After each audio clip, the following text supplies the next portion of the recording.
Hi everyone, welcome. My name is Bruce Wartz. I'm from Montreal, Quebec. I own a 14-inch Celestron telescope. I also enjoy, getting stars. I'm stuck on the moon these days. You darn right I'm stuck on the moon. Um, I don't, whether things are flat or spherical is beyond me. I don't really care right now, but when I show something like this, yeah, what happens is people say, "Oh, why is this flat? Why? What?" I mean, they get so mad at me. I'm just, taking pictures. This looks flat too. I mean, spherical, right? You know, who cares? There's something on it though, something inhabiting it. That's the most astonishing thing. Well, I'll get some music up for you guys. We're going to see a lot of surface structuring, real constructed objects, colors and all, on the surface. A lot more coming. I have so much footage, guys, that I have to look through. So much I want to show you guys. And, you know, no matter what I post during the videos, that's okay because I'll always catch up and post some more UFOs. I can't do all the research, you know, in one night. That's for sure. There's so much out there. Imagine UFOs on the surface of the moon. And when I say on the surface, they're flying just inside and outside of that heavy, thick cloud, dense cloud on the surface. I'm also going to show you very close up. Yeah, when we get close up with the telescope, not everyone appreciates it, and this is just half of what I'm going to zoom up. It's hard to get your eye used to it, but when you're too close, just back up. When you get really used to it and you're sitting there with your magnifying lens and your popcorn, you'll get used to going between a smaller screen frame or a wider frame. So full screen for this is beautiful. But if you want to see a bit more detail, yeah, you could probably put it in a smaller screen. So play around with that, and back up a bit. Don't get too close.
We're looking at Mare fecunditatis. That well, I hear people say that it looks like a tower. It sure does. Why? Because we often have the optical illusion that things are lying down.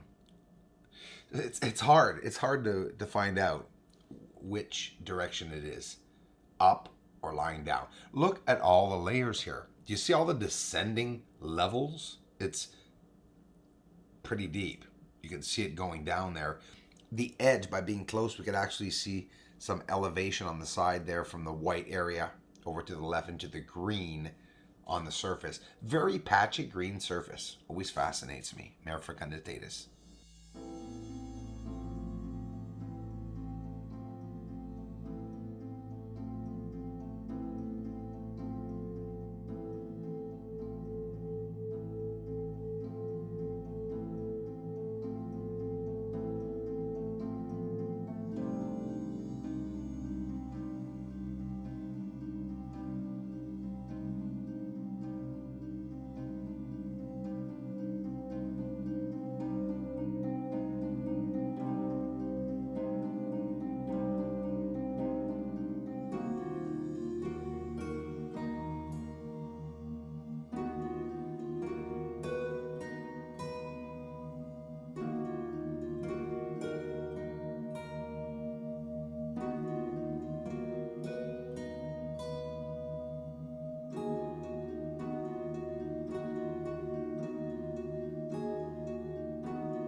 Ken Situ, Brian Kenworthy. I hope I'm pronouncing your name right, Ken. Guys, I love you for connecting with me, for taking a look at the research. I hope you're enjoying the channel. If you need anything, any kind of info, guys, write it in the comments section under the videos. I'm looking forward to interact with you all very soon.